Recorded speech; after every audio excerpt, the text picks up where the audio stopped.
Astaghfirullah.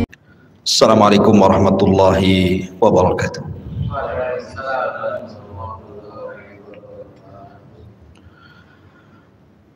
Alhamdulillah, wassalatu wassalamu ala rasulillah wa ala alihi wa sahbihi wa mawalah wa la hawla wa la quwata illa billahi wa ba'du.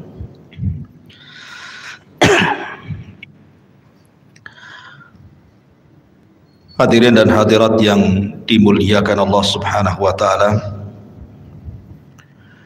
Alhamdulillah, di malam hari ini kembali kita dipertemukan di Masjid Al-Fajri Jodoh Nagoya.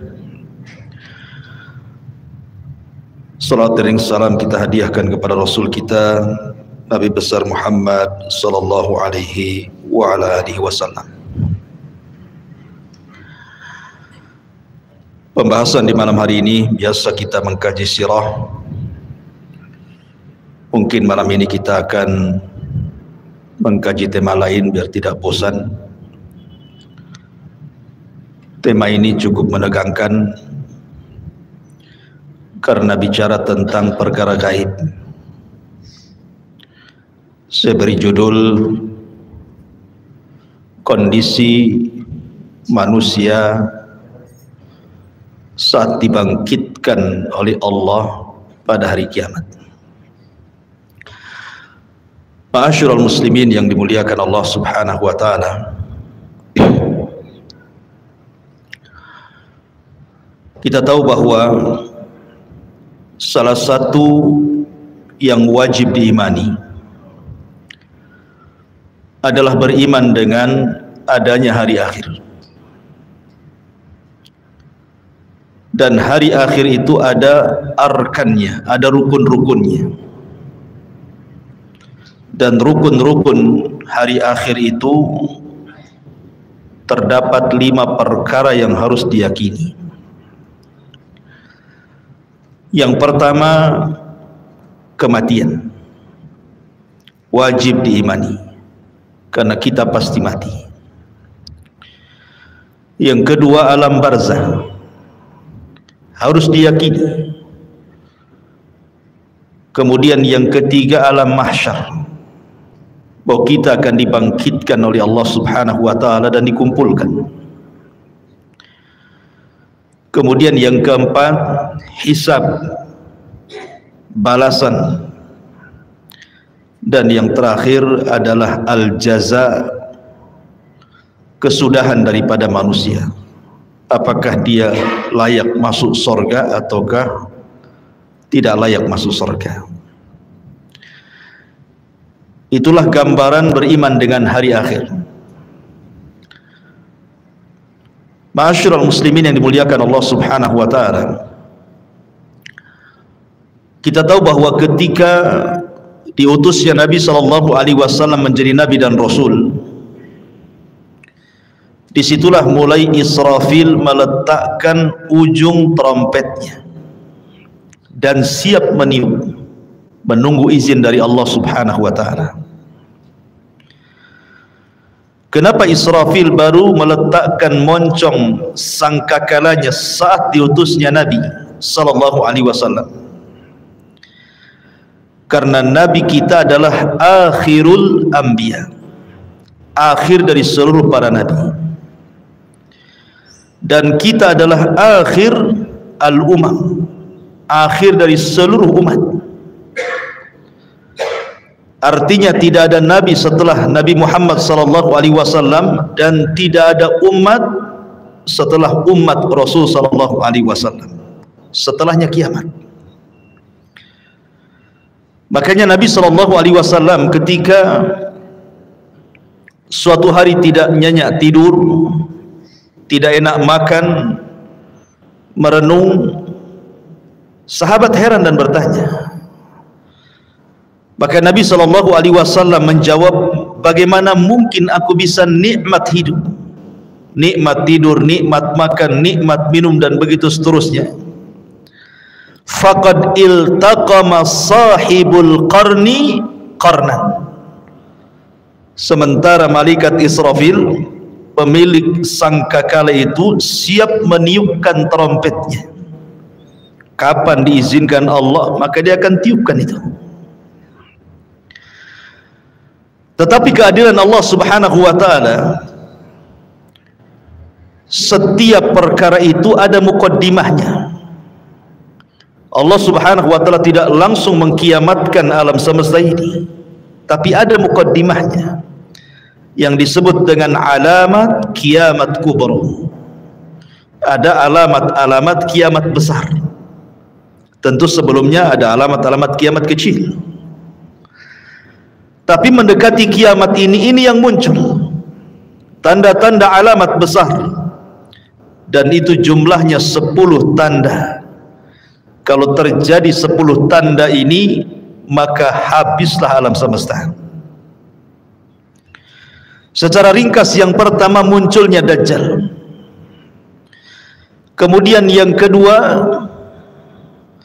turunnya Isa ibn Maryam. Kemudian yang ketiga, munculnya Ya'juj wa Ma'juj. Ini 3 alamat pertama. Kemudian 3 alamat pertengahan, munculnya dukhan.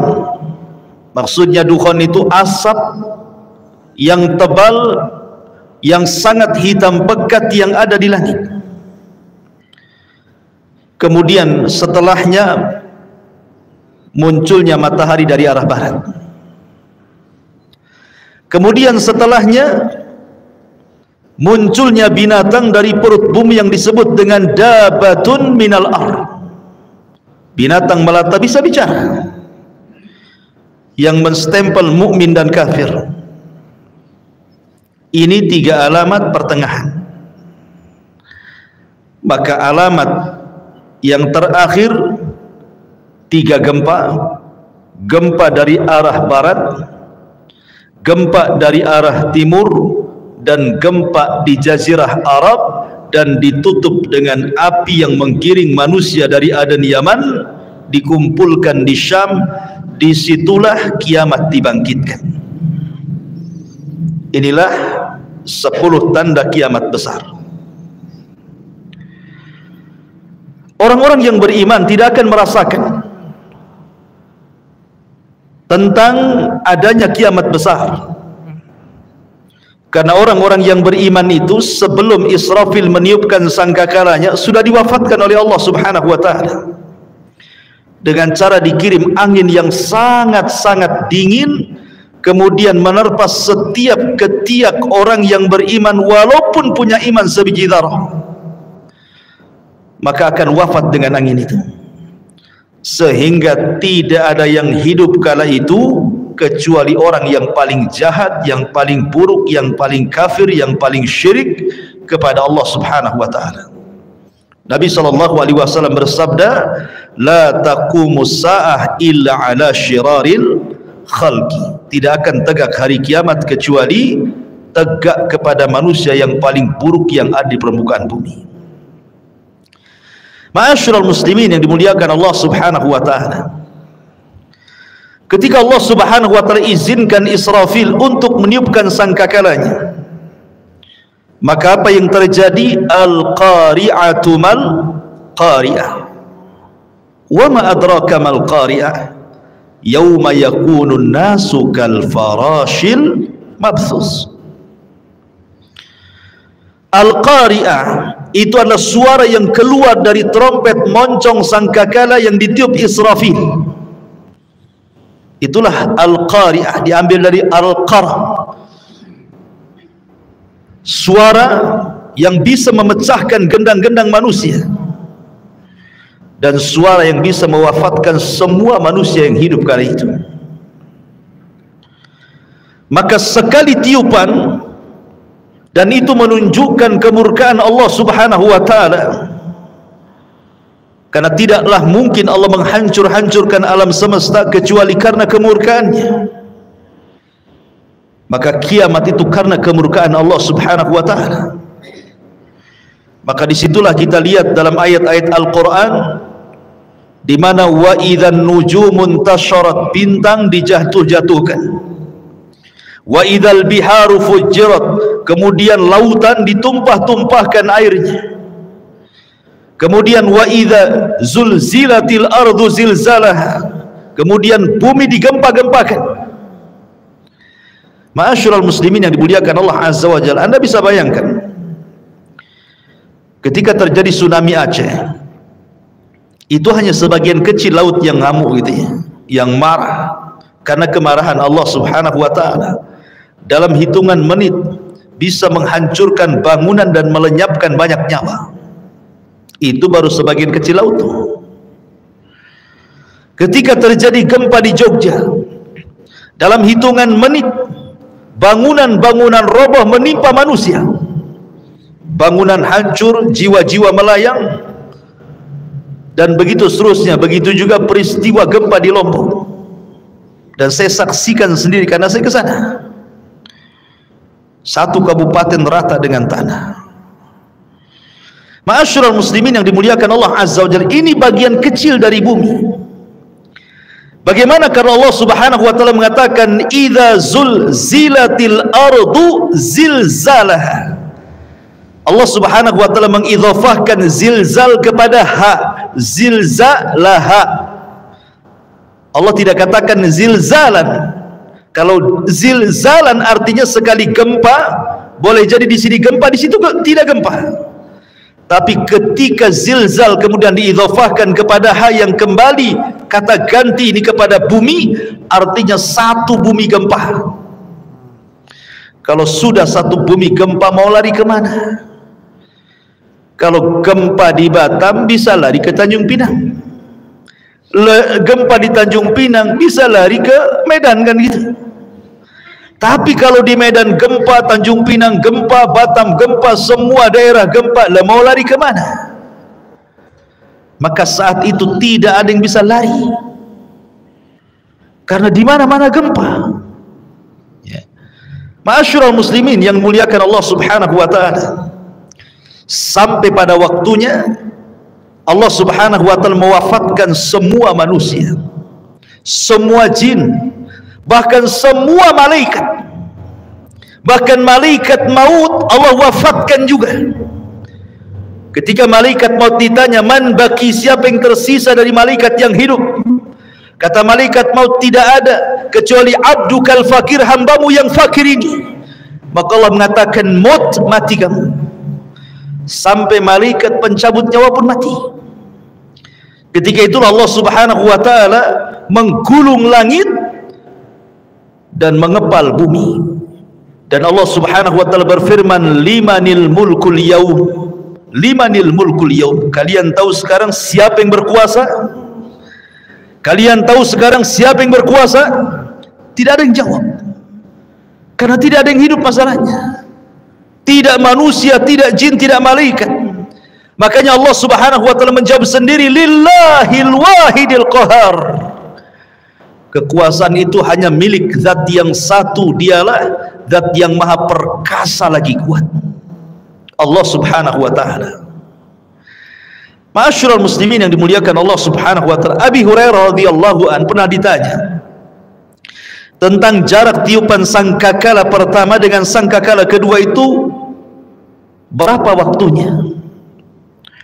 Maka Abu Hurairah radhiyallahu an mengatakan arba'un, 40. Sahabat bertanya, apakah 40 tahun wahai Abu Hurairah? Fa'abaitu, aku enggan menjawabnya. Apakah 40 bulan? Fa'abaitu, aku enggan menjawabnya. Apakah 40 minggu? Fa'abaitu, aku pun enggan menjawabnya. Apakah 40 hari? Fa'abaitu, aku pun enggan menjawabnya. Pokoknya di angka 40. Bisa 40 hari, bisa 40 minggu, bisa 40 bulan, bisa 40 tahun, wallahu a'lam. Tetapi disitulah Allah Subhanahu wa taala menghancurkan alam semesta sehancur-hancurnya. Ketika Allah Subhanahu wa taala menghancurkan sampai bumi yang kita pijak ini Allah hancurkan, Allah berfirman, yauma tubaddalul ardu ghairal ardi. Ketika Allah Subhanahu wa taala ganti bumi yang kita pijak dengan bumi yang lain. Maknanya Ada sebagian ahli tafsir mengatakan maksudnya mengganti bumi dengan bumi yang lain itu zatnya, artinya keseluruhan bumi. Allah hancurkan dulu, baru Allah hamparkan. Ada juga yang mengatakan sifatnya. Tapi yang jelas bahwa bumi yang kita pijak ini menurut pendapat yang kuat wallahu a'lam dalam bentuk bulat, nanti pada hari kiamat sudah tidak bulat lagi, tetapi Allah hamparkan sebagaimana Allah mengatakan wal ardu muddat wa alqat ma fiha wa takhallat. Dan ketika itu bumi dihamparkan dengan bentuk yang sangat putih bersih dan seolah-olah tidak pernah ada orang maksiat di atasnya. Ma'asyiral muslimin yang dimuliakan Allah Subhanahu wa taala, disinilah manusia akan dibangkitkan dengan tiupan sangkakala Israfil yang kedua. Ikhwan, ketika kiamat dibangkitkan, tidak ada satu jasad manusia kecuali Allah hancurkan. Bagaimana Allah Subhanahu wa taala bisa membangkitkan dari jasad yang dihancurkan? Ternyata Allah Subhanahu wa taala tidak menghancurkan semua jasad saat kiamat dibangkitkan. Bahkan dari Adam alaihi salatu wassalam yang dikubur lebih dulu dibandingkan kita dan seluruh anak keturunannya, yang jumlah mereka tidak ada yang tahu kecuali Allah. Berapalah jumlah yang hidup di permukaan bumi sekarang, ikhwan, dibandingkan orang yang ada di kuburan? Tentu lebih banyak mereka. Mungkin jasad mereka sudah dimakan tanah, tetapi Allah Subhanahu wa taala dengan kuasanya ada satu jasad manusia tidak dihancurkan Allah Subhanahu wa taala. Bagaimanapun caranya. Apa itu? Tulang ekor manusia. Tulang ekor manusia walaupun kecil itu tidak akan dihancurkan walaupun dikiamatkan bumi ini. Kenapa? Karena dari tulang ekor itulah kita dibangkitkan oleh Allah Subhanahu wa taala. Jasad boleh hancur tapi tulang ekor tidak hancur. Jasad boleh hancur tapi roh tidak hancur. Roh tetap Allah Subhanahu wa taala letakkan di mana? Kalau ruhnya orang-orang yang beriman Allah letakkan fil illiyin, di tempat yang paling mulia, yang paling tinggi. Tapi kalau ruhnya orang kafir diletakkan di tempat yang paling rendah, di dasar bumi yang paling rendah, yang paling dasar. Lah ketika tiupan sangkakala yang kedua, Allah Subhanahu wa taala berfirman, wa akhrajatil ardu athqalaha. Dan kami keluarkan beban-beban isi bumi ke permukaan. Wa alqat ma fiha wa takhallat. Dan kami lempar beban bumi dan semua ada di permukaan bumi. Tentu setelah bumi diganti dengan bumi yang baru. Ini jasad, belum ada ruh. Dan bagaimana Allah Subhanahu wa taala bisa membangkitkan dari tulang ekornya? Dalam hadis yang sahih Allah Subhanahu wa taala mengirimkan hujan, karena asal kehidupan itu dari air, dan kami jadikan air itu segala sesuatu bisa hidup, kan itu. Wa ja'alnal ma' kulla syai'in hayyin. Kami jadikan air itu segala sesuatu hidup. Maka Allah akan hujani itu bumi itu. Ketika setiap tulang ekor tersentuh dengan air hujan tersebut, maka semua terlempar ke permukaan. Kemudian Allah ciptakan kembali jasad yang sudah hancur itu.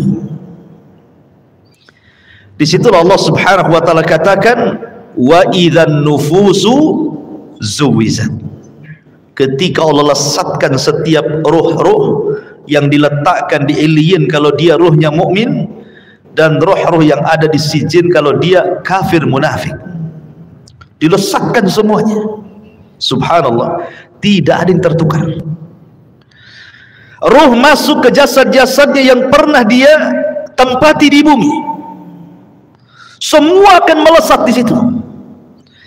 Disitulah terjadi dalam akidah ahli sunnah wal jamaah sebagai yaumul ba'thi wan nusyur, hari kebangkitan, di mana manusia akan dibangkitkan di situ. Bagaimana kondisi mereka dibangkitkan? Allah Subhanahu wa taala menyamakan kebangkitan manusia di padang mahsyar itu dengan dua binatang. Pertama dengan laron, dan yang kedua dengan belalang. Adapun dengan laron, Allah Subhanahu wa taala berfirman, Al-qari'atu mal-qari'ah, wa ma adraka mal-qari'ah, yauma yakunu an-nasu kal farash. Farash itu artinya laron yang berhamburan. Tetapi dalam ayat yang lain Allah mengatakan kal jaradil muntashir, seperti belalang-belalang yang berterbangan. Satunya laron berhamburan, satunya belalang berterbangan. Apa bedanya? Menurut ulama akidah, adapun ketika Allah Subhanahu wa taala menyamakan hari kebangkitan itu manusia seperti laron, itulah permulaan kebangkitan.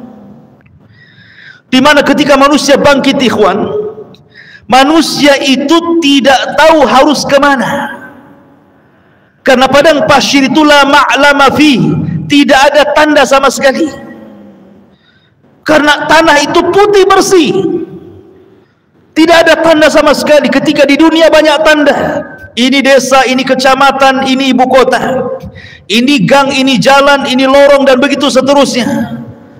Ini kota, ini desa, ini hutan. Di dunia ada maklam, ada tanda.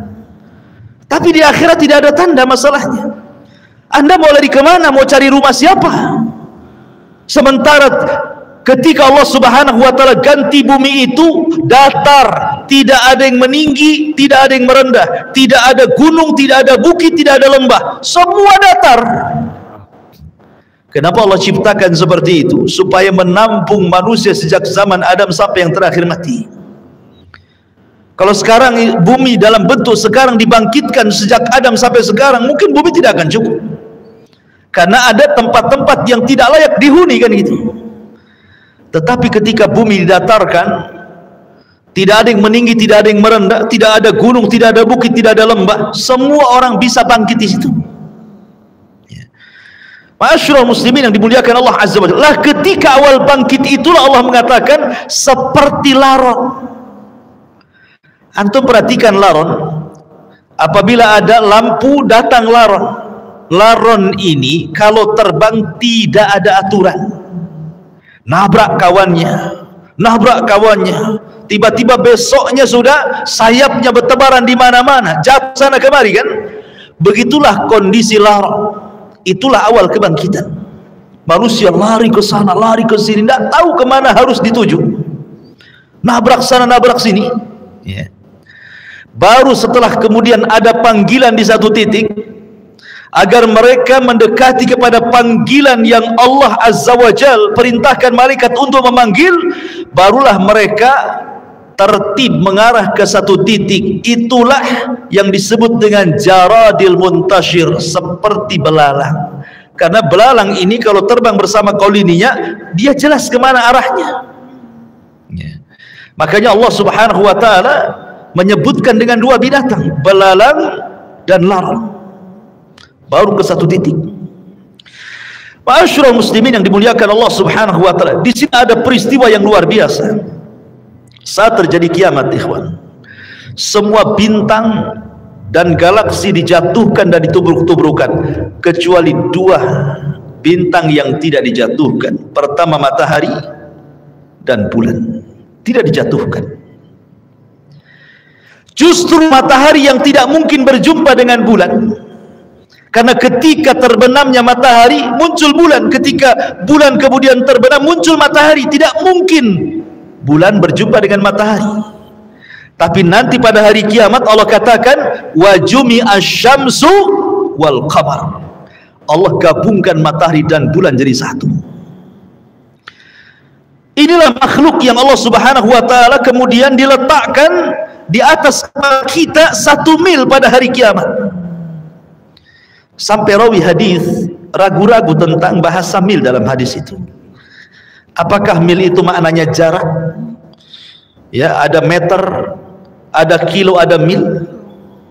Ataukah mil itu alat untuk bercelak yang hanya 1 jengkal di atas kepala? Wallahu alam, kata perawi hadis ini. Anggaplah 1 mil itu di atas kepala itu maksudnya mil jarak. Itu saja ikhwatu fiddin sudah luar biasa panasnya. Apalagi kalau di atas kepala. Padahal di dunia ini Allah Subhanahu wa taala sudah berikan keadilan kan. Di mana matahari diletakkan pada porosnya, disesuaikan dengan daya kehidupan manusia. Sehingga manusia tidak terlalu kedinginan, tidak terlalu kepanasan. Allah letakkan persis di porosnya. Kalau seandainya matahari yang di porosnya ini mendekat sedikit ke bumi, terbakar bumi. Kalau seandainya matahari di porosnya menjauh dari bumi, bekulah bumi. Makanya Allah letakkan itu supaya tidak beku dan tidak terbakar, pas di tempatnya. Tetapi Allah Subhanahu wa taala pada hari kiamat Allah kumpulkan matahari dan bulan. Walaupun kesudahannya matahari dan bulan ini kemana? Dimasukkan ke dalam jahanam. Sampai sahabat bertanya, Rasul, apa dosa matahari? Kenapa dimasukkan ke dalam jahanam? Maka Rasul mengatakan, dimasukkan matahari dan bulan bukan berarti dua makhluk ini berdosa, tidak, tetapi ingin membuktikan bahwa keduanya bukan Tuhan. Biar para penyembah bintang di bumi, para penyembah matahari dan bulan tahu bahwa matahari dan bulan itu bukan Tuhan. Makanya dipendamkan ke neraka. Sehingga ahlun nar melihat matahari yang dipendamkan ke neraka, rupanya keduanya bukan Tuhan. Ya, memang bukan Tuhan. Makanya Allah mengatakan, la tasjudu lisyamsi wala lilqamari wasjudu lillahi alladhi khalaqahunna in kuntum iyyahu ta'budun. Jangan sujud kepada matahari dan bulan, tapi sujudlah kepada yang menciptakan keduanya kalau kalian betul-betul beribadah kepada Allah Azza wa Jalla. Ma'asyiral muslimin yang dimuliakan Allah Subhanahu wa taala. Bagaimana manusia saat dibangkitkan? Nabi sallallahu alaihi wasallam bersabda, yuhsyarun nas yaumal qiyamah khufatan uratan ghurlan buhman. Aisyah radhiyallahu anha menceritakan, nanti pada hari kiamat manusia akan dikumpulkan khufatan, tanpa beralas kaki. Anda bisa bayangkan saat matahari di siang hari kemudian memanasi aspal yang ada di jalan-jalan. Coba Anda jalan tanpa alas kaki, rasakan panasnya. Atau di gurun pasir gitu ya. Bagaimana orang bisa berjalan di dunia saja tanpa alas kaki, bagaimana pula di akhirat matahari didekatkan? Begitu panasnya kaki ini ketika mijak bumi itu kan. Kemudian kata Rasul sallallahu alaihi wasallam, khufatan uratan, tanpa ada baju lengket di badan. Tidak pakai baju, tidak pakai celana. Tidak ada yang menyelimuti badannya, satu helai kain pun tidak ada di badannya. Bayangkan matahari dekat tuh. Kita saja ya kan itu ya, apabila telanjang di tengah matahari terik siang-siang itu panasnya luar biasa. Ini telanjang bulat. Kemudian kata Nabi sallallahu alaihi wasallam, khufatan uratan ghurlan, kembali tidak dikhitan. Waktu kita dikhitan, kita dibuang kulit, kemaluan, kemudian entah berantah kulit itu. Tapi Allah akan kembalikan lagi ke setiap jasad manusia. Untuk apa? Lidiqqatil hisab, kata para ulama, supaya hisabnya betul-betul komplit. Sampai kepada masalah kulit kemaluan pun harus nempel, supaya betul-betul dihisab ya. Kemudian yang terakhir kata Rasul, ghurlan, tanpa bawa harta di badan. Artinya tidak bawa harta di badan itu ya tidak bawa apa-apa ya. Kalau di bumi ini antum pamannya safar bawa dompet gitu kan masih tenang lah tuh ya. Tetapi jangan lagi dompet, jangan lagi kartu ATM, pakaian pun tidak, celana pun tidak, celana dalam pun tidak gini. Lalu apa yang dibanggakan pada hari kiamat ikhwan? Itu menunjukkan bahwa Allahu aghniya wa nahnul fuqara. Allah itulah zat yang kaya, kita ini fakir ya. Karena nggak ada bawa apa-apa yang mau dibanggakan pada hari kiamat. Dibangkitkan tuh semua akan sama. Baik para raja yang dibangkitkan seperti itu, para menteri yang dibangkitkan seperti itu, orang-orang kaya yang dibangkitkan seperti itu, orang miskin juga sama, semua sama. Tidak ada yang dibanggakan pada hari itu di hadapan Allah Subhanahu wa taala, dan tidak ada yang disombongkan pada hari itu. Ma'asyiral muslimin yang dimuliakan Allah Subhanahu wa taala. Ada sebuah hadis yang dikeluarkan Imam Muslim. Nabi SAW mengatakan, yub'atsu kullu 'abdin 'ala ma mata 'alaihi. Manusia akan dibangkitkan pada hari kiamat sesuai dengan kondisi saat dia mati. Walaupun sebagian ulama hadis mengatakan bahwa hadis ini maksudnya dibawa ketika sakaratul maut.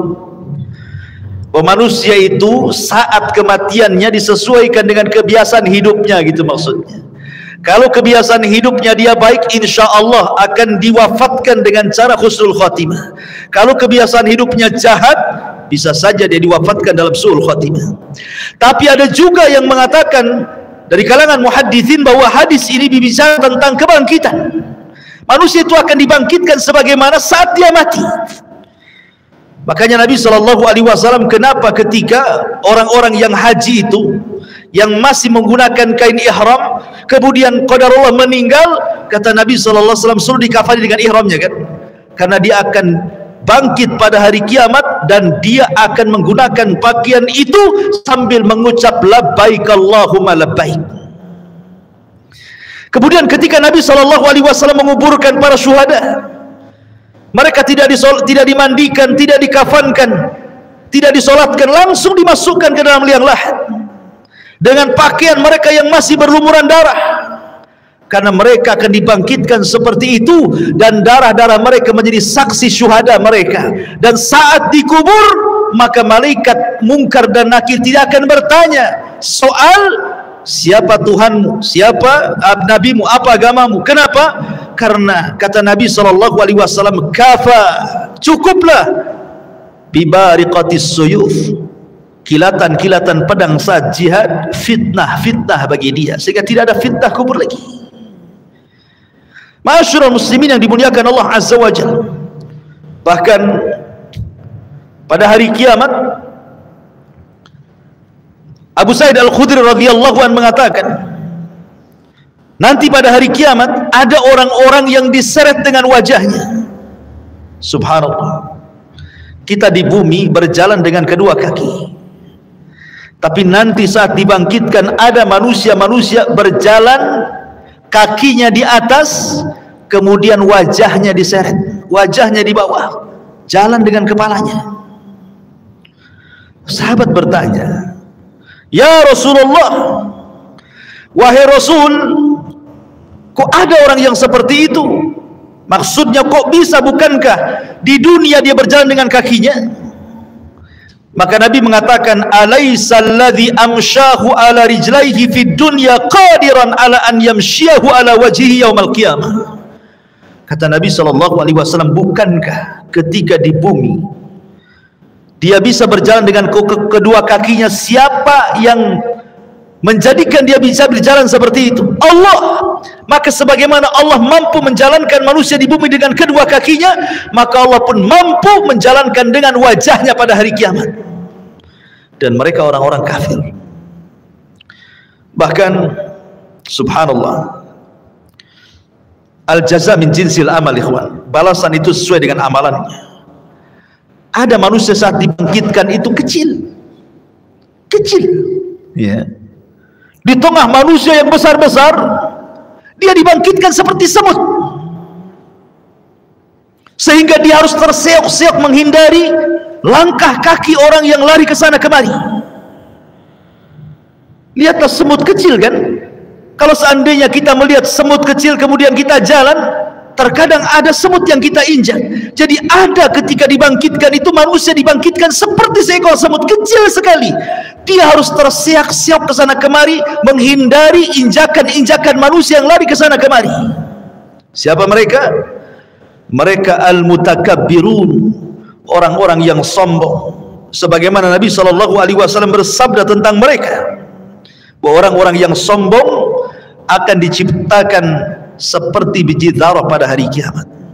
Mereka terseok-seok karena menghindari injakan kaki manusia yang besar itu. Kenapa Allah buat dia kecil? Karena ketika di dunia dia merasa besar. Ya kan, orang sombong itu kan merasa besar ya. Maka Allah buat kecil pada hari kiamat.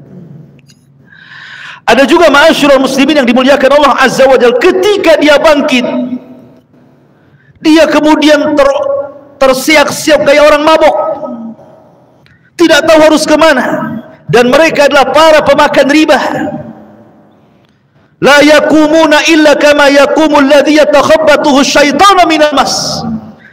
Pemakan riba itu nanti bangkit pada hari kiamat seperti orang yang kesurupan, yang dimasuki setan ke dalamnya, oyong ke sana kemari. Ada juga kata Nabi SAW, orang yang dibangkitkan itu buta, padahal di dunia dia melihat, sehingga dia kemudian mengatakan, Rabbi lima hasyartani a'ma wa qad kuntu basira. Rabb, kenapa kau bangkitkan aku dalam kondisi buta? Dulu di dunia aku melihat. Maka Allah Subhanahu wa taala mengatakan, ya, karena engkau ketika di dunia melupakan ayat-ayatku, sekarang kulupakan kau buat buta, kata Allah Subhanahu wa taala. Jadi macam-macam orang dibangkitkan itu. Ada yang berteriak-teriak memanggil-manggil Allah Subhanahu wa taala, ya Rabb, ya Rabb. Tapi Allah tidak memandangnya sama sekali. Ada orang-orang yang tidak akan pernah dipandang pada hari kiamat.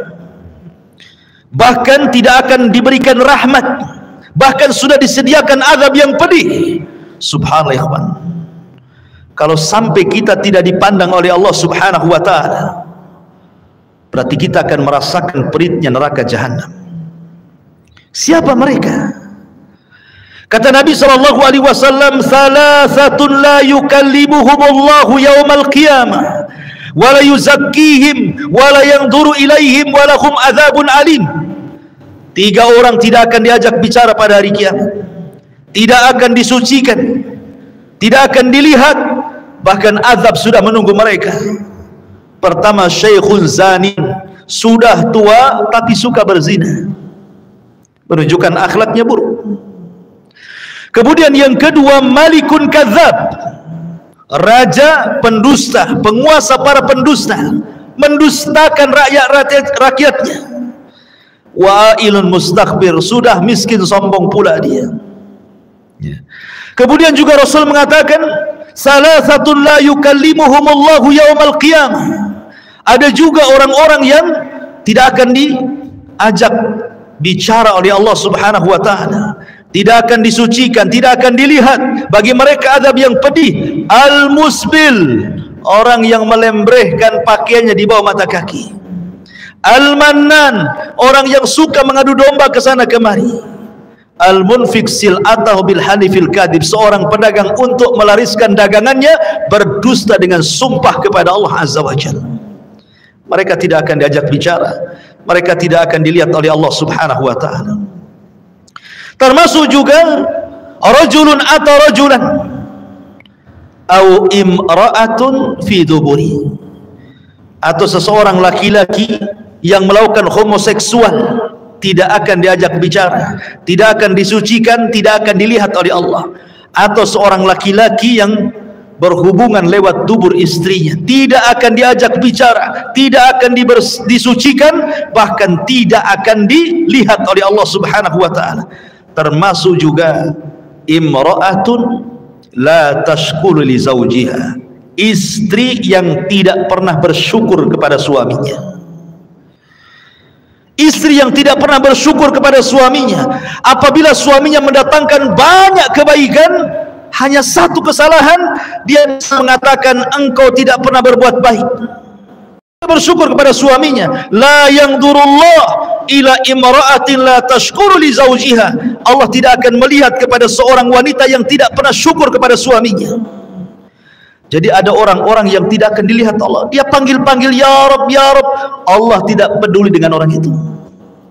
Bahaya ikhwan, kalau sampai tidak dilihat oleh Allah Subhanahu wa taala. Lah ketika itu ma'asyiral muslimin, maka Allah Subhanahu wa taala mulai pisah-pisahkan manusia itu. Awalnya kan berkumpul tuh jadi satu. Sejak zaman Adam sampai yang terakhir mati terkena trompet sangkakala Israfil. Dibangkitkan semuanya. Di situ masih kumpul para nabi, para syuhada, para siddiqin, para salihin, orang awamnya, dari mulai zaman Adam sampai yang terakhir masih satu di padang mahsyar itu. Baru Allah pisah-pisahkan di situ. Apa kata Allah Subhanahu wa taala?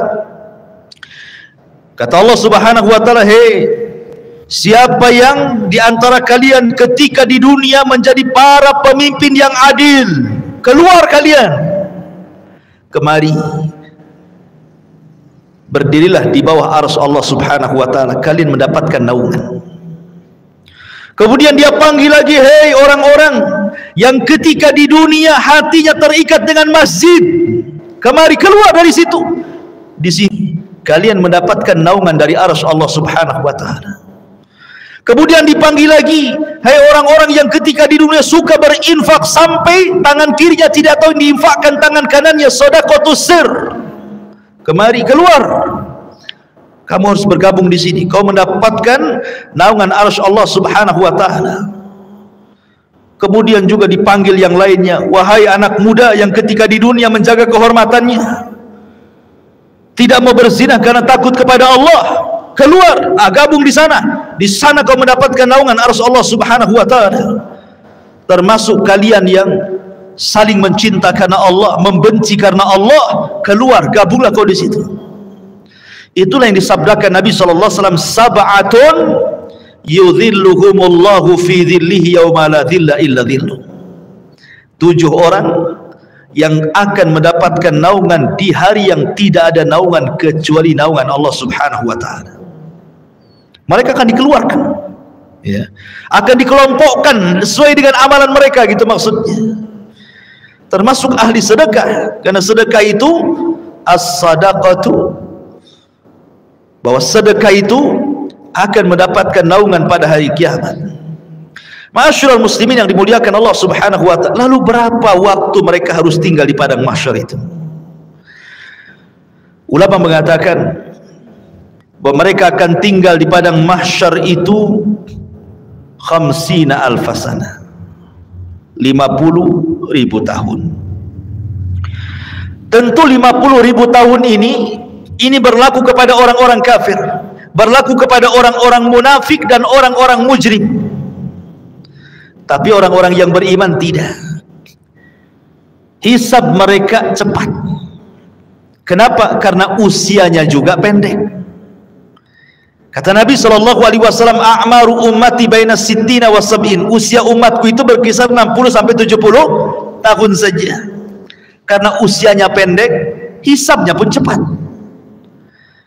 Tapi kalau umat dulu kan usianya lama-lama, sehingga hisabnya juga lama. Makanya orang-orang yang beriman, mereka akan tinggal di padang mahsyar itu cuman setengah hari. Tapi setengah harinya kehidupan akhirat. Berapa setengah harinya kehidupan akhirat? Allah mengatakan, "Inna yauman inda rabbika ka alfi sanatin mimma ta'udun." Satu hari kehidupan akhirat bila dibandingkan dengan kehidupan dunia sama dengan 1000 tahun. Berarti setengah harinya 500 tahun. Jadi orang-orang yang beriman akan tinggal 500 tahun saja. Sementara orang kafir akan tinggal 50.000 tahun kehidupan akhirat, tinggal dikali 1000 tahun kehidupan dunia. Berapa lama mereka harus tinggal di situ, ikhwan? Begitulah Allah Subhanahu wa taala hendak mengadili mereka seadil-adilnya. Ma'asyiral muslimin yang dimuliakan Allah Azza wa Jalla. Jadi manusia itu dibangkitkan dengan berbagai macam gaya. Makanya Allah mengatakan ashtatan liyurau a'malakum. Ashtat, ya. Ashtat itu artinya bangkitnya macam-macam. Ya, tadi ada yang buta, ada yang oleng gitu ya. Ada yang kepalanya di atas, kepalanya di bawah, kakinya di atas gitu ya. Ada yang kemudian pincang jalannya, macam-macam orang itu dibangkitkan. Kemudian habis itu dikelompok-kelompokkan, ahli sedekah dengan ahli sedekah, ahli Quran dengan ahli Quran, ahli solat dengan ahli solat, dan begitu seterusnya. Ma'asyiral muslimin yang dimuliakan Allah Azza wa Jalla, disinilah banyak peristiwa. Banyak peristiwa yang akan dilalui. Apa saja peristiwa setelah kematian itu? Kalau boleh saya singkat, nanti saya bentangkan sedikit. Yang pertama sudah saya jelaskan, kebangkitan. Yang kedua, hasyar, pengumpulan manusia di padang mahsyar. Kemudian yang ketiga, al-haud, telaga. Manusia akan minum dari telaga. Kemudian yang keempat, syafa'atul uzma. Orang meminta syafaat kepada para nabi. Kemudian yang kelima, dimulai hisab. Kemudian yang keenam, barulah kemudian diterbangkan catatan. Baru ada yang mengambil dengan tangan kanan, tangan kiri, dan di belakang punggungnya. Kemudian yang nomor 7, barulah ada mizan, timbangan. Kemudian yang nomor 8, barulah kemudian jahanam didatangkan, kemudian jembatan diletakkan di bawah jahanam. Di atas jahanam, bawahnya jahanam, itulah titian siratal mustaqim. Jisrun mamdudun fawqa jahannam. Sebuah titian, bawahnya jahanam. Kemudian manusia akan lewat di titian itu. Kemudian yang nomor berapa? 9, manusia akan kumpul di kontor. Disinilah akan terjadi kisos. Tapi kisosnya sesama orang yang beriman. Tapi kalau kisosnya sesama orang kafir sebelum titian siratal mustaqim. Baru setelah di kontor, barulah mereka akan berjubel di pintu-pintu surga. Baru setelah itu, tidak ada yang bisa membuka pintu surga kecuali Nabi SAW. Baik, kita urai sedikit. Tadi sudah jelaskan, yang pertama hari kebangkitan, manusia dibangkitkan, kemudian dikumpulkan. Ketika manusia tertidur dan cukup lama, kemudian terbangun, pasti yang Anda rasakan akan merasakan haus yang luar biasa. Iya kan? Kalau tidur lama gitu kan, bangun pasti pengen minum. Seperti Anda juga pengen minum. Bismillah, minum dulu. Masya Allah. Jadi ketika mereka kehausan ini, maka mereka mencari air. Setiap para nabi Allah Subhanahu wa taala sudah berikan telaga. Likullin nabi haudun. Setiap nabi diberikan telaga. Dan telaga yang paling besarlah telaga Nabi kita Muhammad sallallahu alaihi wasallam. Maka umat Rasul sudah diarahkan ke masing-masing nabinya. Termasuk kita umat Islam diarahkan kepada telaga nabi kita. Telaganya sangat besar. Airnya putih, lebih putih dibandingkan susu, kata Rasul. Lebih manis dibandingkan madu. Dan satu kali minuman tidak akan haus selamanya. Dan tidak akan rebutan karena gelasnya sejumlah bintang yang ada di langit, kata Nabi. Dan orang yang pertama dibolehkan minum, merekalah orang-orang Ansar dari kalangan sahabat Nabi SAW. Lah kenapa tidak Muhajirin? Bukankah Muhajirin adalah as-sabiqun al-awwalun? Mereka lah yang awal-awal masuk Islam, baru kemudian Ansar, kan itu. Kenapa di akhirat orang yang pertama minum orang Ansar dulu, baru Muhajirin? Terbalik? Ya. Karena orang Ansar diberikan kesabaran ketika di dunia. Mereka tidak pernah mencicipi kekuasaan. Khulafaur Rasyidin semua dari Muhajirin.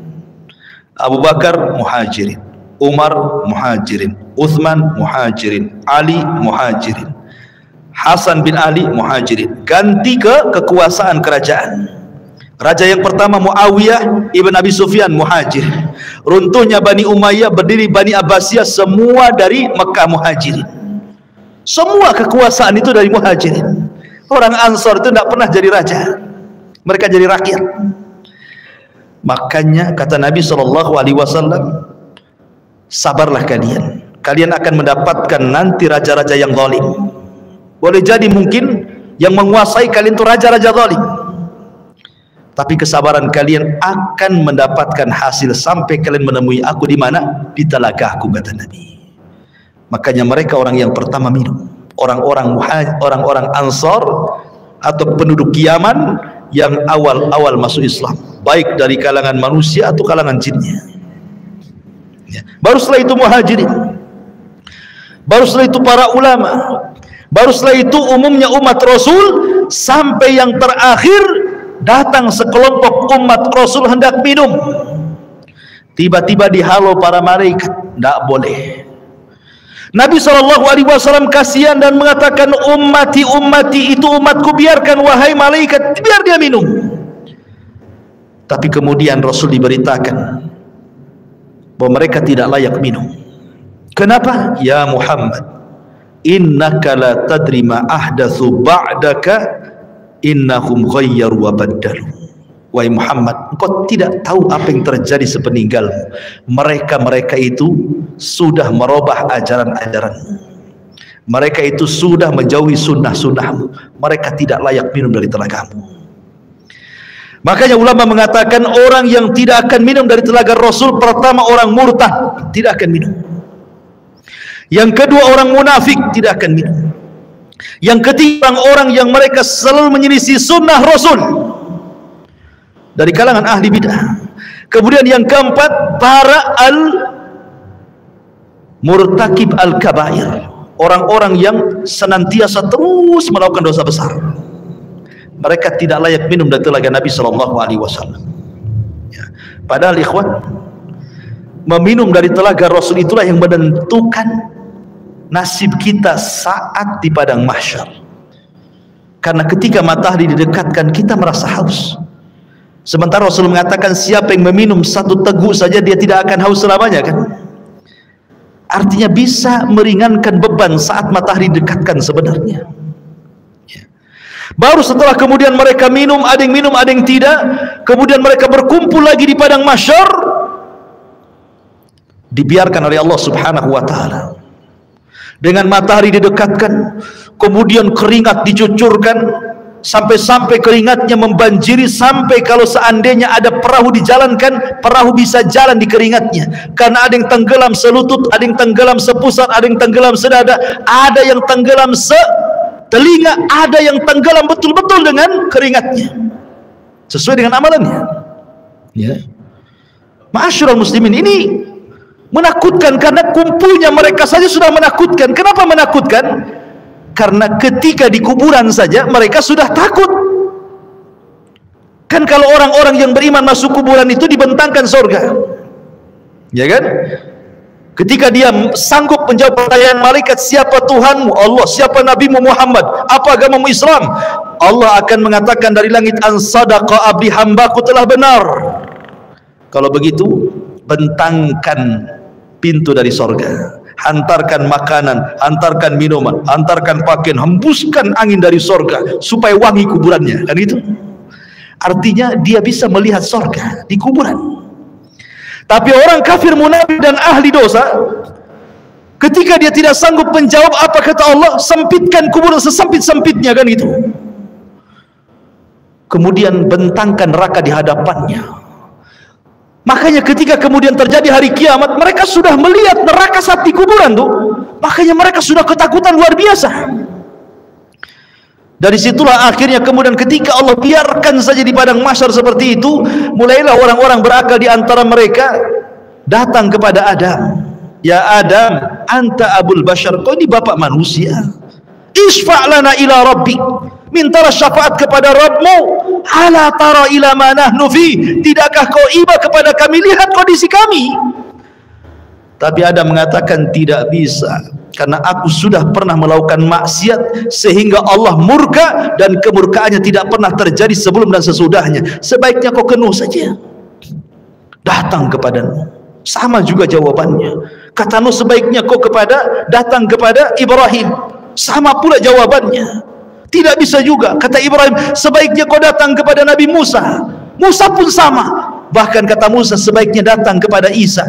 Jadi antara Adam, Nuh, Ibrahim, Musa, Isa, semua mengatakan nafsi, nafsi, urus diri kalian, katanya. Kata Isa bin Maryam, sebaiknya kalian datang kepada Muhammad sallallahu alaihi wasallam. Maka mereka datang kepada Rasulullah. Baru Nabi SAW tidak menolak permintaannya dan mengatakan ana laha, kan ku coba kata Rasul.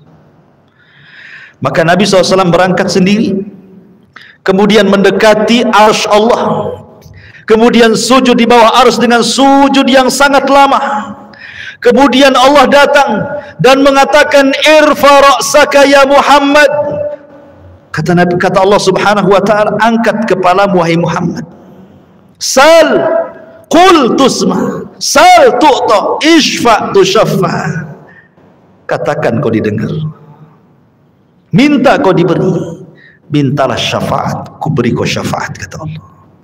Ini yang disebut dengan syafaatul uzma, syafaat khusus yang hanya diberikan kepada Rasul kita, tidak diberikan kepada para nabi. Dan orang yang paling bahagia dengan syafaat Rasul, kata Abu Hurairah radhiyallahu an, dalam hadis Abu Hurairah, Nabi sallallahu alaihi wasallam bersabda, as'adun nas bi syafaati man qala la ilaha illallah. Orang yang paling bahagia dengan syafaatku, kata Rasul, adalah orang yang mengucapkan kalimat la ilaha illallah. Tentu bukan hanya lisan, artinya orang yang menegakkan tauhid, tidak melakukan kesyirikan. Yang sekarang lagi merebak para perdukunan itu syirik-syirik semua tuh. Ya, jangan percaya kepada mereka. Kalau harus percaya kepada dukun, percayalah ke dukun urut, kan itu. Jelas-jelas ngurut dia kan.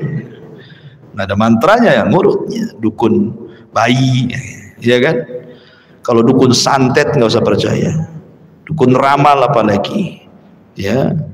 Jadi ma'asyiral muslimin yang dimuliakan Allah Azza wa Jalla, setelah syafaat, apa yang terjadi?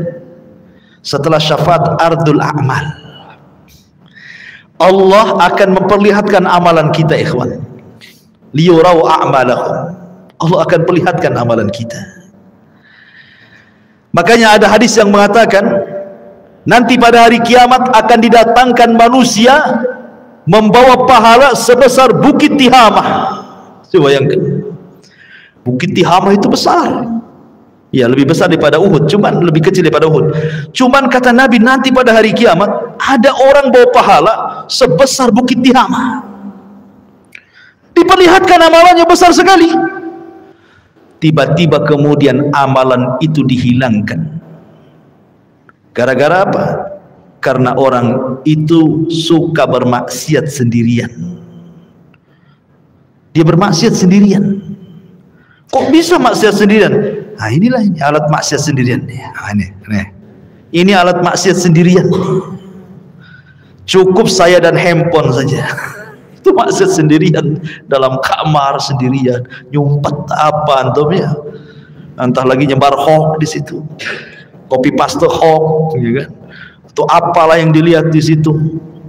Ya. Waktunya sholat masjibu aja situ kan. Ini maksiat sendirian. Nanti ada orang pada hari kiamat pahalanya sebesar gunung Tihamah. Rupanya setelah diperlihatkan itu saja, tiba-tiba dihilangkan. Kemudian ditanya kenapa dihilangkan? Itulah akibat maksiat sendiri-sendiri, kesendirian tadi. Ada juga orang yang datangkan, masya Allah, di dunia ahli sedekah. Ahli sedekah. Ada masjid perlu bangunan disumbang dia, ada madrasah perlu uang disumbang dia, ada fakir miskin butuh biaya disumbang dia. Tidak ada tempat kecuali sumbang dia. Dipanggil oleh Allah, diperlihatkan amalan dia di dunia, dibuat layar tancap, seolah-olah dia diingatkan, tuh kamu tuh waktu di dunia itu, tuh kamu bawa uang ke masjid ini, kau bawa uang ke masjid itu, kau bawa uang ke panti asuhan ini. Diperlihatkan amalannya di dunia.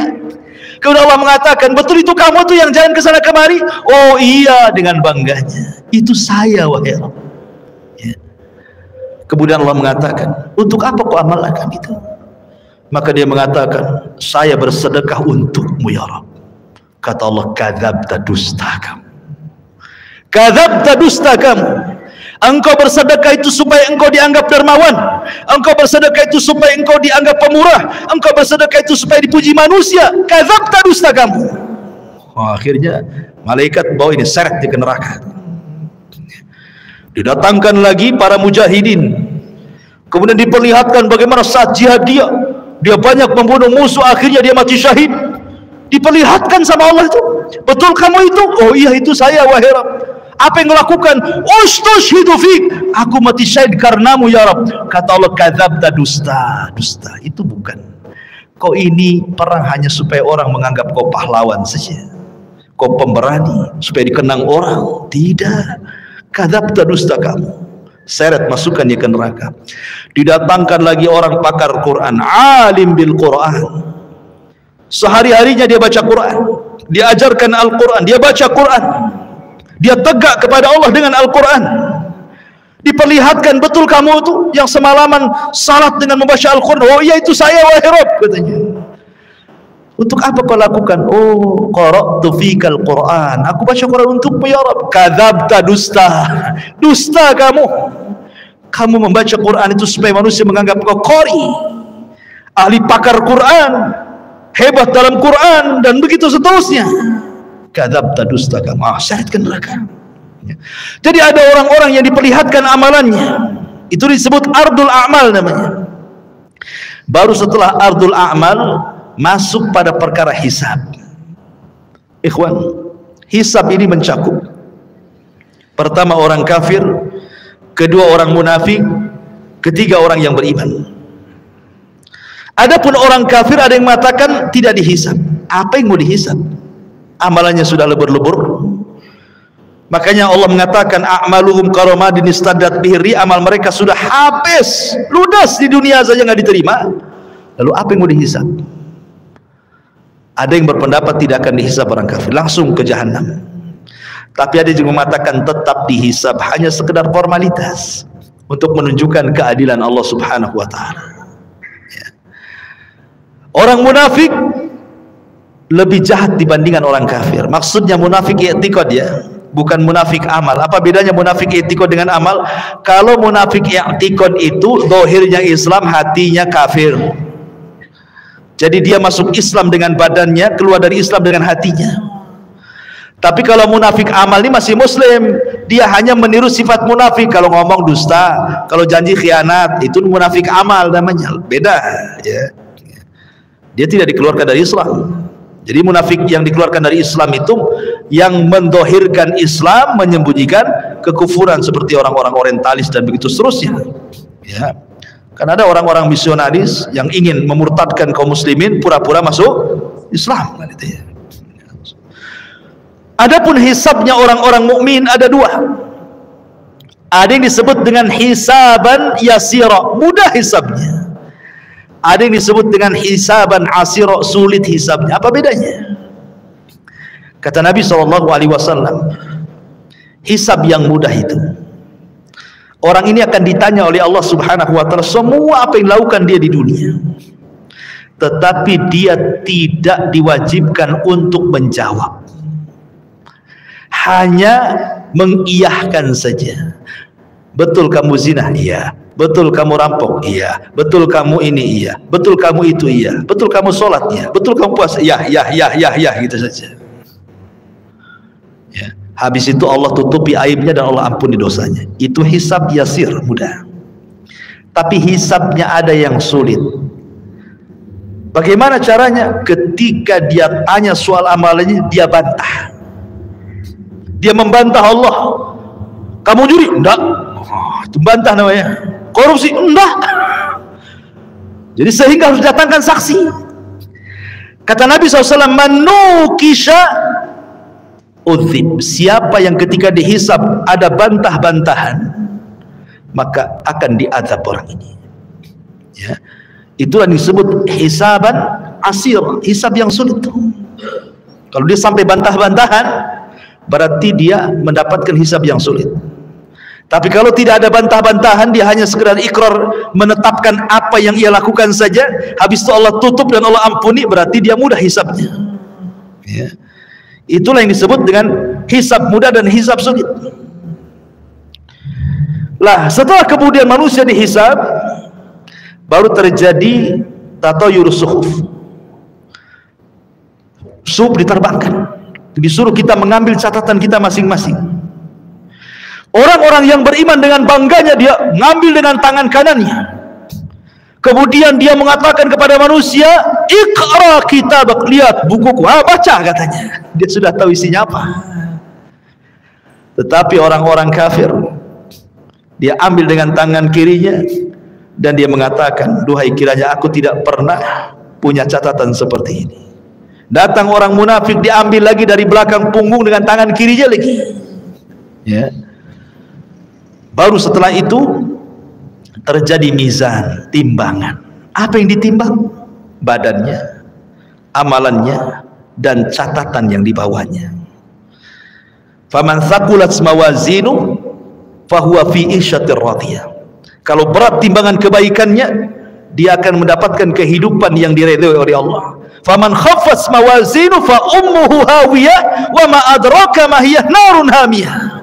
Tapi yang kemudian khaffat, ringan kebaikannya, berat pula keburukannya, maka dia masuk ke neraka hawiyah. Ya. Ma'asyiral muslimin yang dimuliakan Allah Subhanahu wa taala.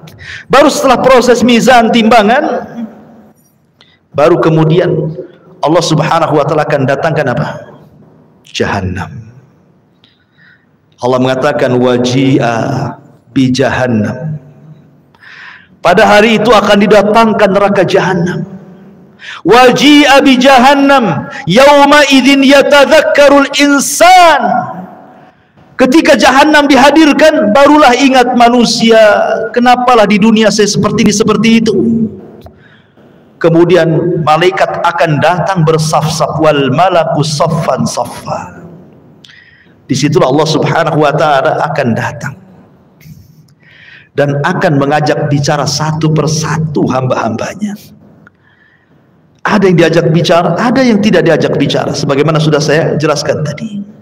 Ya. Baru setelah itu titian dibentangkan, jisrun mamdudun fawqa jahannam. Jadi akan diletakkan semacam jisr. Jisr itu jembatan. Ya. Yang Nabi SAW katakan tentang masalah jembatan ini, kalau boleh saya ringkas, jembatan ini amat sangat licin. Jembatan ini menggelincirkan. Jembatan ini memiliki besi pengait yang sangat besar. Jembatan ini mudah terpeleset karena bukan lurus tetapi berbelok-belok dan bergerak. Jembatan ini lebih halus dibandingkan rambut, lebih tajam dibandingkan pedang. Ya, jembatan ini akan membelah telapak kaki manusia, sehingga tidak semua orang selamat dari titian ini. Lah ketika jembatan ini dibentangkan, kemudian Allah mengatakan wasiqal ladzina kafaru ila jahannama zumara. Allah langsung masukkan orang kafir, tidak pernah masuk titian orang kafir itu, langsung dimasukkan ke dalam jahannam. Sehingga yang tersisa cuma dua, mukmin dan kafir. Lalu Allah berikan cahaya untuk modal melewati titian itu. Ada yang seperti kilat atau di ujung saja. Ada yang seperti kuda balap atau di ujung saja. Ada yang seperti pelari kencang atau di ujung saja. Ada yang jalan, ada yang merangkak, ada yang jatuh bangun, begitu seterusnya. Karena ada kalalib di situ, ada kait mengait, ya, yang ujungnya seperti duri dan akan menghantam siapa saja. Kemudian kalau sudah terlempar dari jisr itu, dari titian itu, maka akan sampai dasar jahanam itu setelah 70 tahun.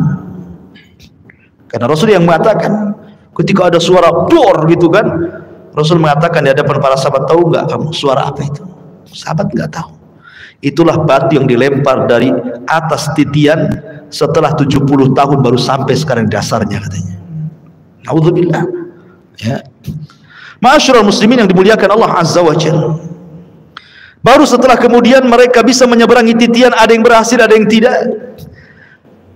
Sampai di sini lelahnya? Tidak, masih lelah lagi. Ada namanya kontor. Kontor itu tempat kisos. Ingat, kontor itu hanya bagi orang yang beriman saja. Tapi kalau kisosnya antar orang kafir atau orang mukmin mendolimi orang kafir atau orang kafir mendolimi orang yang beriman, itu sebelum titian. Karena orang kafir tidak mungkin naik ke titian. Jadi kalau ada orang Islam mendolimi orang kafir, terjadi kisos di sini. Kalau ada orang kafir mendolimi orang kafir, terjadi kisos di sini. Termasuk juga binatang akan dikisos. Sampai Rasul mengatakan, binatang yang bertanduk dengan binatang yang tidak bertanduk, yang ketika di dunia ditanduk-tanduk sama binatang yang bertanduk, akan didatangkan tuh, dicabut tanduknya, kemudian diletakkan ke yang tidak bertanduk. Allah mengatakan, tanduklah dia sebanyak dia menanduk kamu di dunia. Disaksikan oleh manusia itu kisos kepada binatang itu, semua akan dikisos. Ya. Yang buaya makan kambing gitu ya, kemudian harimau makan kancil, semua akan terjadi kisos. Tapi selesai kisos, selesai hisab, apa kata Allah? Kuni turaba, jadilah kalian tanah. Maka binatang-binatang itu semua jadi tanah. Orang-orang kafir menyaksikannya, tiba-tiba mereka mengatakan, ya laitani kuntu turaba, duhai kiranya aku jadi tanah seperti binatang itu, kata. Mungkin tidak, mustahil. Ya. Lah ini kalau kisosnya di sebelum titian ini bagi orang-orang kafir, sementara kisosnya orang-orang yang beriman setelah titian. Inilah yang dikenal dalam hadis Nabi SAW sebagai hadis muflis namanya. Hadis orang bangkrut. Kata Nabi, atadruna mal muflis hadil ummah? Tahu nggak kamu orang bangkrut di antara umatku ini?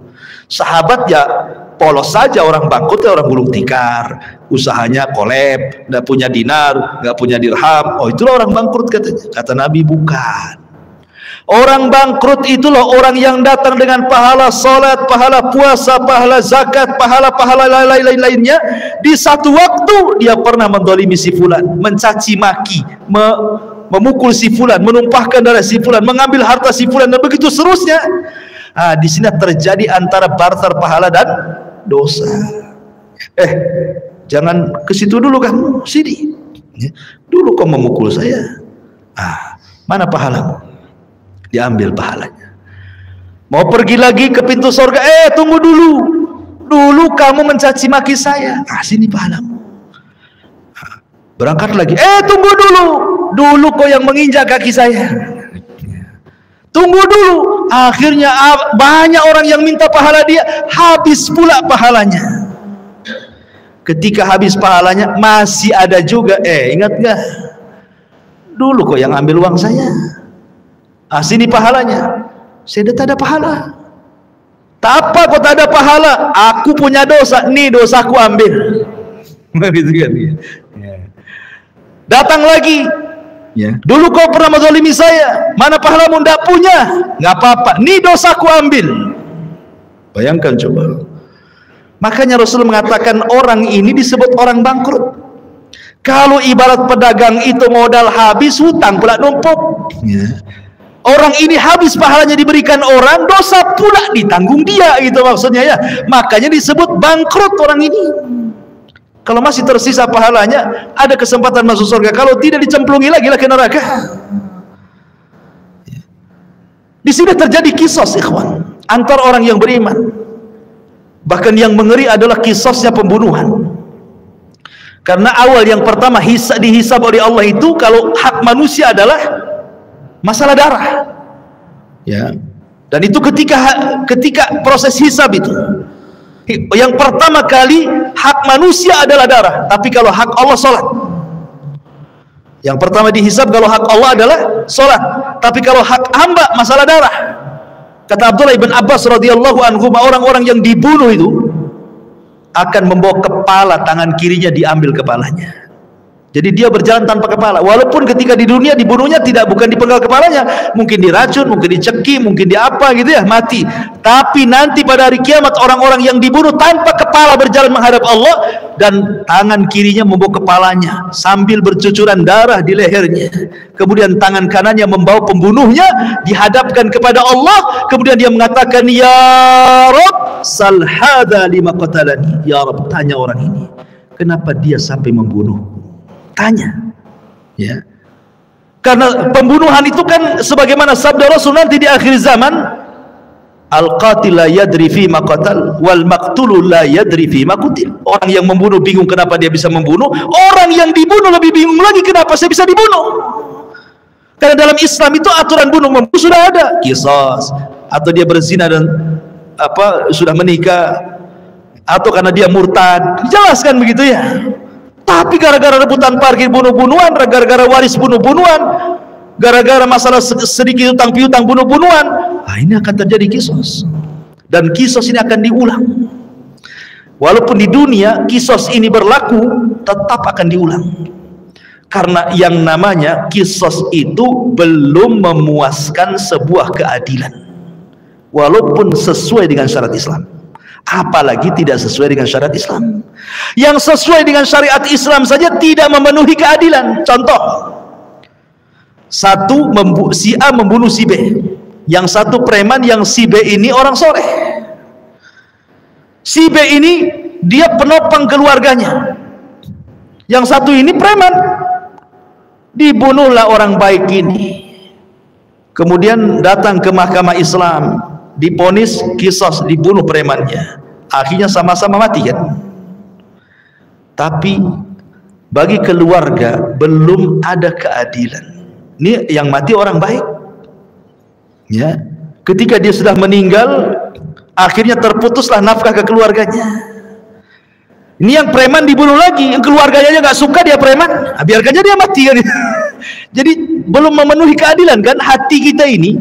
Maka di akhirat diulang lagi supaya memenuhi keadilan. Makanya ketika masuk surga, kata Ibnu Utsaimin rahimahullahu taala, wa naza'na ma fi sudurihim min ghillin ikhwana, tidak ada lagi dendam, tidak ada lagi marah ya, tidak ada lagi dendam kesumat, betul-betul dihilangkan dalam hatinya. Karena sudah ada kisah 2 kali kan, ingin menghilangkan dendam kesumatnya. Ketika masuk surga semua jadi satu hati ya. Jadi terjadi kisah tuh. Kembali ke kontora. Setelah kontora itulah adalah pintu-pintu surga.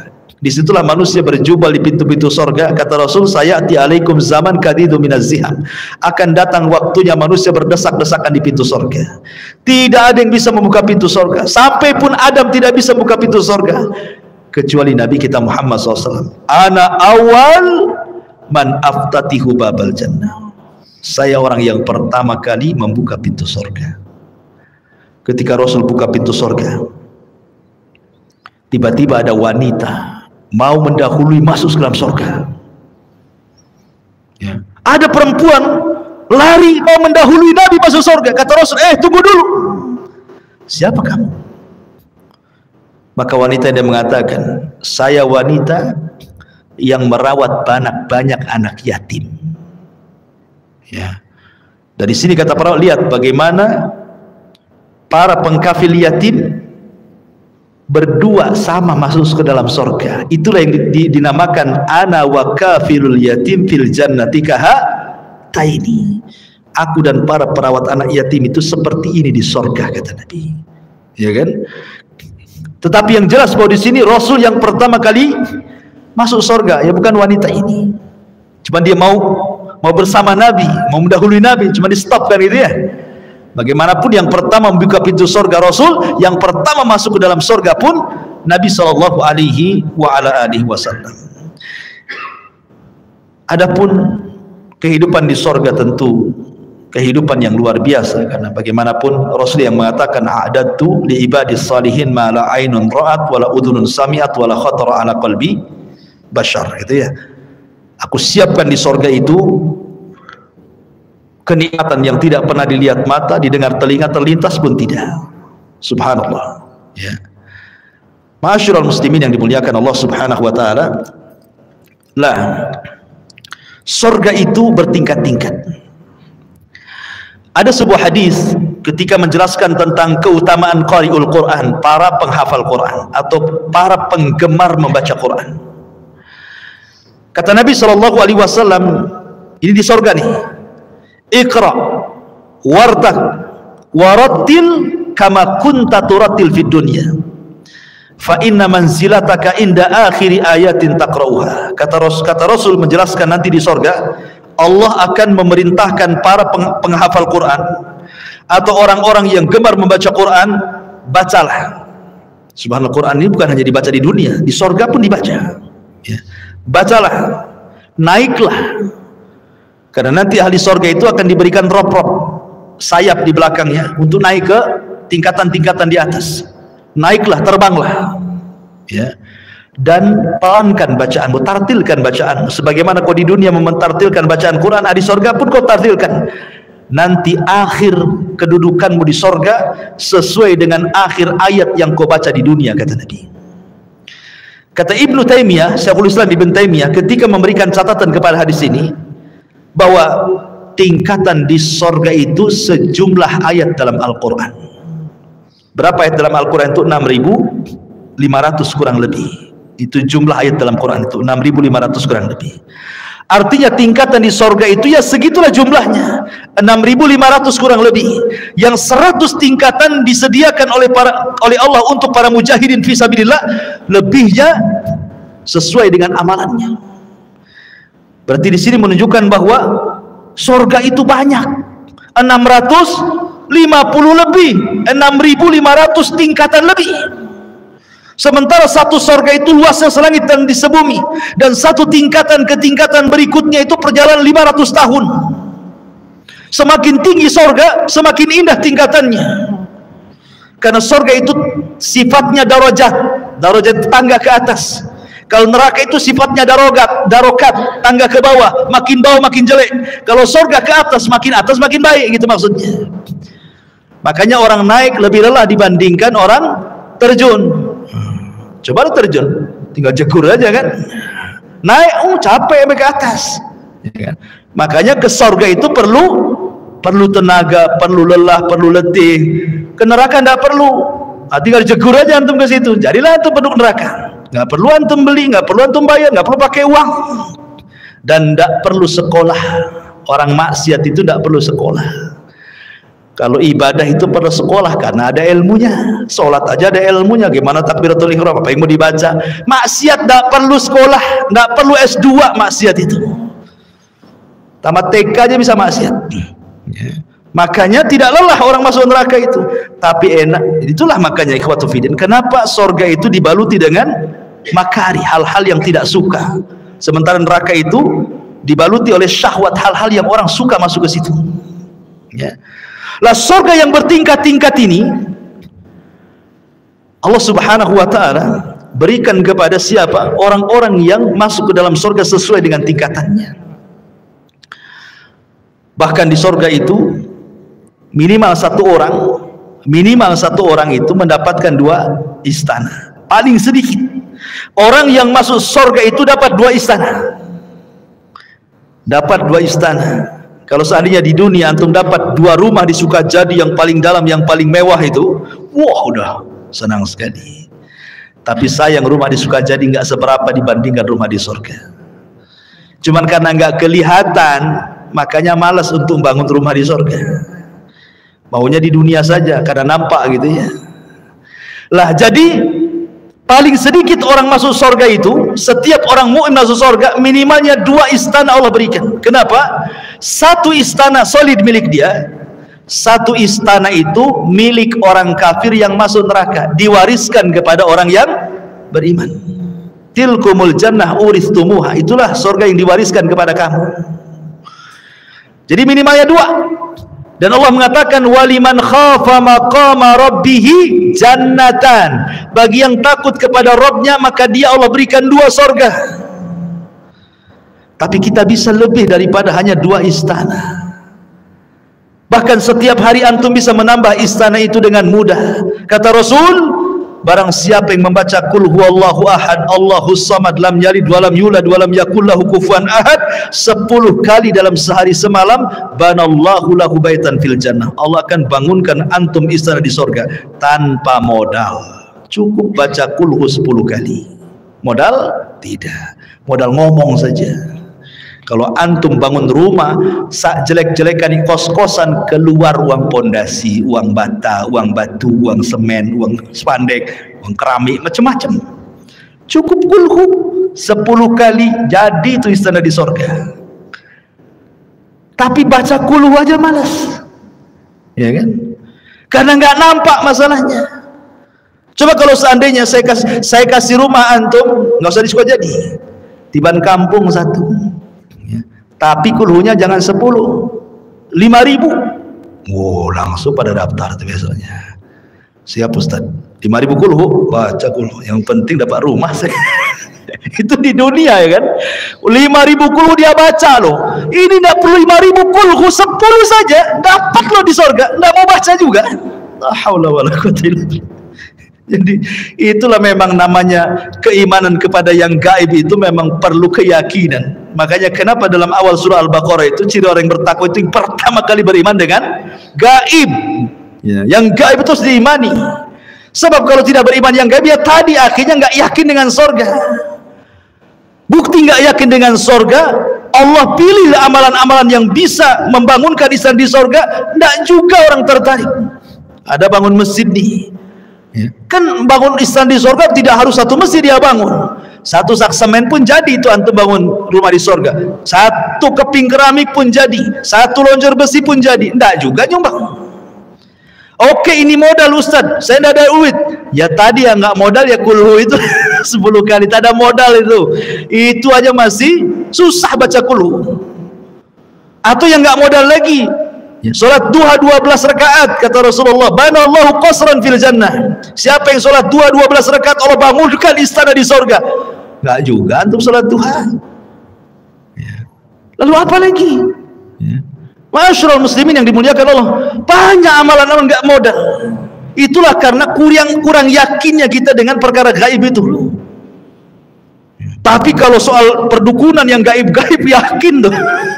Datang dia, tolong cek tangan saya, nasib saya ini gimana masa depan nih, usaha saya lancar atau enggak nih. Yakin dengan gaib yang satu ini. Ya.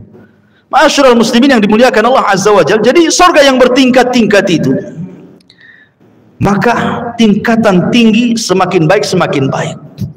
Dan ingat, surga itu bukan hanya sekedar istana, ya, di situ juga ada view-nya, ada sungainya, ada tamannya, ada roof-roofnya, ada bahkan ada kamar terbuat dari kaca. Bayangkan, terbuat dari kaca, ghuraf namanya. Kamar itu persis terbuat dari kaca.